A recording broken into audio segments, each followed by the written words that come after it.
जी दोस्तों, आपका अपना मलिक मुश्ताक आपकी खिदमत में हाज़िर हूँ और आज हम बात करेंगे एक अहम मसले पर। चूँकि दुनिया भर में कोरोना वायरस ने तहलका मचा रखा है और वो मौत की तरह मुख्तलिफ़ मुल्कों में नाच रहा है, लोग लुक़्मा अजल बन रहे हैं इस बीमारी की वजह से। ये अहम एक वायरस है जो 2003 में भी आया था और चाइना समेत मुख्तलिफ़ मुल्कों से 8 लोग जो हैं वो लुक़्मा अजल बने थे इस वायरस की वजह से। चूँकि बड़ी बात यह है कि पाकिस्तान से बहुत सारे स्टूडेंट, मेडिकल के स्टूडेंट मेडिकल यूनिवर्सिटियों में, मेडिकल कॉलेजेस में वहाँ पर डॉक्टर बनने के लिए गए हैं और मैंने देखा है कि यहाँ पर जिन माओं के बच्चे वहाँ पर तालीम हासिल करने के लिए गए थे वो यहाँ पर रो रहे हैं। उनका ये कहना है कि हमारे बच्चों को वापस लाया जाए।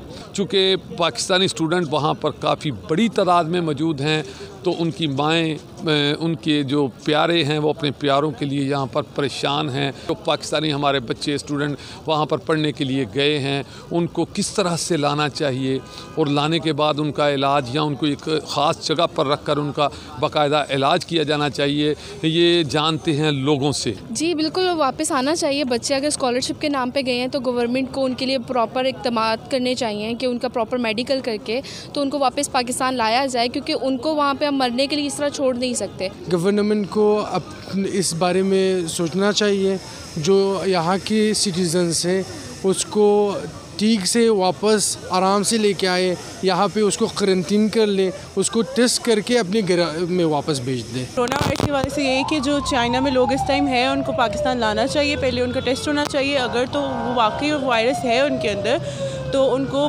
कायदे से सेंटर्स बनने चाहिए जहाँ पे वो जाएं, उनका वहाँ पे प्रॉपर ट्रीटमेंट हो। बस इट इज़ बेस्ट कि they come back here and they are seen by the proper physicians and then they will be able to have the proper treatment. इसमें दो राय हैं। एक तो ये भी राय है कि उन लोगों को वहाँ पे रहना चाहिए, वहाँ पे इलाज की सहूलियात पाकिस्तान की निस्बत बहुत बेहतर हैं, वहाँ इसकी तशख़ीस जो है ना वो पॉसिबल है। अगर वो यहाँ आ जाएंगे वो अपने प्यारों के पास तो आ जाएंगे, लेकिन मुमकिन है कि उनका इलाज प्रॉपर ना हो सके। तो ये भी देखना पड़ेगा। नंबर 2, अगर कोई फैमिली चाहती है कि उनके बच्चे जो हैं वो हर हाल में लाए जाएँ वापस और बच्चे ख़ुद भी इंटरेस्टेड हैं कि उन्हें उनके मुल्क में भेजा जाए, तो हमारी एम्बेसी को, हमारी गवर्नमेंट को इस सिलसिले में यकीनन जो है वो फौरी काम करना चाहिए। तो मेरा नहीं ख्याल उनको यहाँ लाना चाहिए जब तक वहाँ उनका प्रॉब्लम ना है, क्योंकि यहाँ भी तो है ना पाकिस्तानी, बाकी एक दूसरे से फैल रहा है वो।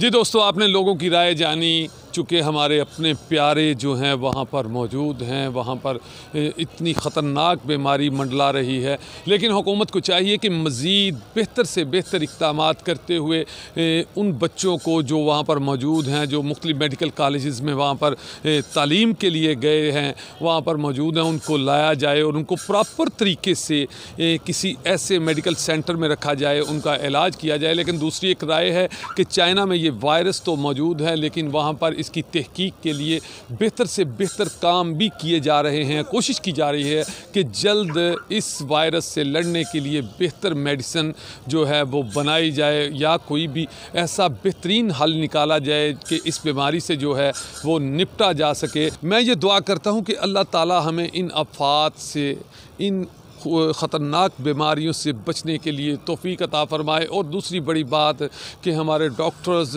हमारे जो मेडिकल के लोग हैं जो इस तहकीक में लगे हुए हैं कि इस बीमारी से कैसे लड़ना चाहिए, इसकी तहकीक जो की जा रही है, उनको अल्लाह पाक इतनी तौफ़ीक दे, उनको इतनी ज़्यादा अक्ल बख्शे, क्योंकि बीमारी देने वाला भी वो है और शफ़ा देने वाला भी वो है। हम सिर्फ़ दुआ कर सकते हैं और क्योंकि वही सब कुछ है तो उसी ही की तरफ देख सकते हैं। अल्लाह ताला हम पर अपना करम और फजल हमेशा कायम रखे। इसी दुआ के साथ मलिक मुश्ताक को इजाज़त दें और देखते रहें सच क्या है। अल्लाह हाफिज़।